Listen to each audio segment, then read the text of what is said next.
नमस्ते। आज की इस खास चर्चा में आपका स्वागत है। चलिए, बिना किसी देरी के सीधे आज की इस बेहद दिलचस्प विषय पर आते हैं। आज हम अपनी खूबसूरत भाषा हिंदी के उस बुनियादी आधार को समझने वाले हैं जिस पर हमारी पूरी बातचीत टिकी है। एक मार्गदर्शक के रूप में मुझे ये बताते हुए बहुत खुशी हो रही है कि आज हम हिंदी व्याकरण की नींव को समझेंगे और देखेंगे कि कैसे ये हमारे विचारों को एक सही और सटीक आकार देता है। देखिए, हिंदी सिर्फ स्कूल में पढ़ा जाने वाला कोई विषय नहीं है। ये हमारी मातृभाषा है। ये वो ताकतवर माध्यम है जिसके जरिए हम अपने मन के विचारों, अपनी गहरी भावनाओं और अपने ज्ञान को दुनिया के साथ बांटते हैं। सच कहूं तो ये वो धागा है जो हम सबको आपस में जोड़कर रखता है। अब एक स्वाभाविक सा सवाल उठता है कि ये व्याकरण आखिर है क्या? अक्सर लोग व्याकरण या ग्रामर का नाम सुनते ही कड़े नियमों से घबरा जाते हैं। लेकिन यकीन मानिए, व्याकरण कोई सख्त या उबाऊ नियमों की जेल नहीं है, बल्कि ये तो एक बहुत ही मददगार साथी है। ये हमें सिखाता है कि भाषा को सही और स्पष्ट तरीके से कैसे बोला, पढ़ा और लिखा जाए, ताकि हम जो भी कहना चाहते हैं वो बिल्कुल साफ हो और कोई गलतफहमी ना हो। अगर हम इसे कुछ बिंदुओं में समझें तो व्याकरण हमें मुख्य रूप से 4 कमाल की चीजें सिखाता है। पहला, शब्दों का बिल्कुल सही इस्तेमाल करना।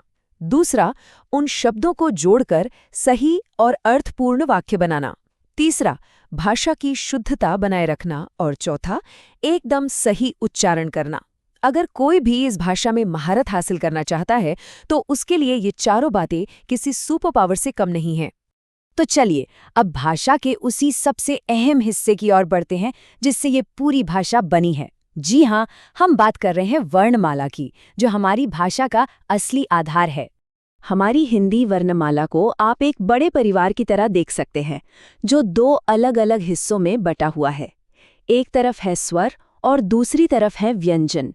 ये दोनों ही एक दूसरे के साथ मिलकर हमारी भाषा की हर एक ध्वनि, हर एक शब्द को बनाते हैं।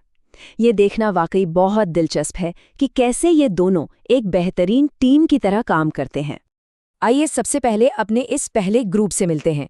ये हैं हमारे स्वर: अ, आ, ई, उ, ए, ओ, अंग, अहा। अब इन स्वरों की सबसे खास बात जानते हैं क्या है? ये एकदम स्वतंत्र ध्वनियां हैं। मतलब इन्हें बोलने के लिए किसी और अक्षर की मदद की बिल्कुल जरूरत नहीं पड़ती। ये हमारी भाषा के वो हीरो हैं जो बाकी अक्षरों को आवाज और मात्राएं देते हैं। और अब चलते हैं दूसरे ग्रुप पर, जो हैं व्यंजन, जैसे क, ख, ग, घ, ङ और इसी तरह आगे के अक्षर। अब व्यंजनों की कहानी थोड़ी अलग है। ये अकेले पूरी तरह से स्पष्ट आवाज नहीं निकाल सकते। एक साफ और सुंदर ध्वनि के लिए व्यंजनों को हमेशा स्वरों का साथ चाहिए होता है। और जब ये स्वर और व्यंजन आपस में मिलते हैं ना, तभी हमारी भाषा के अनगिनत और प्यारे प्यारे शब्द बनते हैं। चलिए, अब तक हमने जो भी समझा है उसे थोड़ा टेस्ट कर लेते हैं। आपके सामने एक बहुत ही आसान सा प्रश्न है। वर्ण कितने प्रकार के होते हैं? सोचिए जरा। अभी अभी तो हमने उन 2 ग्रुप्स के बारे में बात की थी जो मिलकर पूरी वर्णमाला बनाते हैं। दिमाग पर थोड़ा जोर डालिए।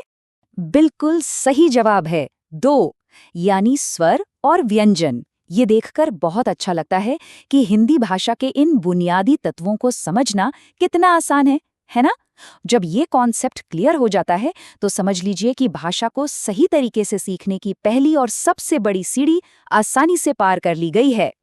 तो आज की इस पूरी चर्चा का सार यही है कि स्वर और व्यंजन यानी हमारी वर्णमाला को अच्छे से समझना हिंदी में खुद को बेहतर और शुद्ध तरीके से व्यक्त करने का पहला कदम है। इन बुनियादी टूल्स के बिना हम आगे बढ़ ही नहीं सकते। अब सोचने वाली बात ये है कि इन अक्षरों को आपस में जोड़कर आगे कितनी अद्भुत कहानियां, कविताएं और कितने महान विचार दुनिया के सामने रखे जा सकते हैं। इन मूल तत्वों के साथ भाषा का एक पूरा का पूरा अनंत संसार हमारा इंतजार कर रहा है।